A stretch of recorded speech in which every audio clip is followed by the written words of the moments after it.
So this patient has a good Cymoline, which is this line right here. So as they say, the leg bone is connected to the thigh bone, or that song. Anyway, so if you look at this, this is the ankle bone right here. It's called the talus. There's a quiz at the end, so you better pay attention. So there's this talus, which is the ankle bone, okay? And it looks like a peanut. Do you see it? It has to have a certain aspect to ground. So if you look at it to ground, it should be about 20 degrees. This patient has about 27 degrees, which is not bad. You know, it's okay. But it should be a little bit less.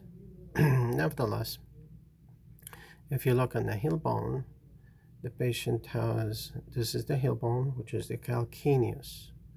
And it's a little bit elevated, and that's good. And 20 degrees is normal, and she has normal angle there.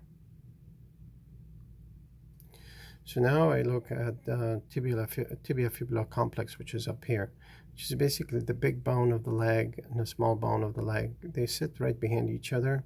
So as you can see here, they're sitting right against each other back there. And they are in good position. It's not bad. You know, sometimes you see this fibula all the way in the middle, and that should be a little bit on the back end of it. So that's a good positioning. And if you look down here, this patient has a heel spur and also a little bit of protrusion right here, which is like a bone extension. And that's not abnormal. A little bit of protrusion back here, you know. Those are all have names, but they're medical names, and if I say them, no one would understand. But nevertheless, it just makes me look like I know stuff. So anyway, for the sake of medical terms, this is a styloid process of the body of the talus. This is the Haglund deformity that you have there, a calcaneal spur down here. Anyway, so this is called the Cymoline, this one line here. Do you see that beautiful Cymoline? It's a very nice Cymoline, and it's, according to whoever discovered it, it's actually in space, you know, forward and backwards if you think about it, more so than what it is right there on the screen. So if I come forward, this is called the navicular bone, which is the almost like a scaphoid bone in the hand. And it's, for me, it's almost like a small little saucer, a dish, you know, looks like a dish.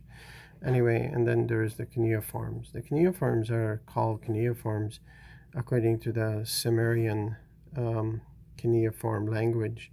Basically, it looks like a small little almost like a nail, but you know, like the top is wider, the bottom is smaller. Looks like a small little rectangle, triangle actually, but there's three of them that sit right against each other back here, and the first one is right there, the second one is right there, and then there's the third one back there somewhere. You cannot see all of them, but you can see the joint from them. So this is the first joint, second joint, and then the third joint is right there. Anyway, all of this is important. Why? Because it gives us information about how the foot is operating. And then you have the first through the fifth metatarsals, which is this is the long bones that hold the toes. The toes sit up here. So these are the long bones that hit the toes. And again, if you look at it from an angle, standing view, the first metatarsal, which is this one, versus the second metatarsal, should be 0 to 2 millimeters. This patient has a 5 millimeter.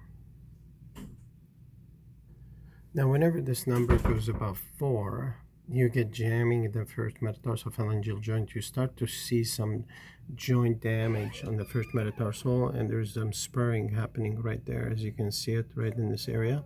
And that's because the first metatarsal, first toe, jams when this elevates.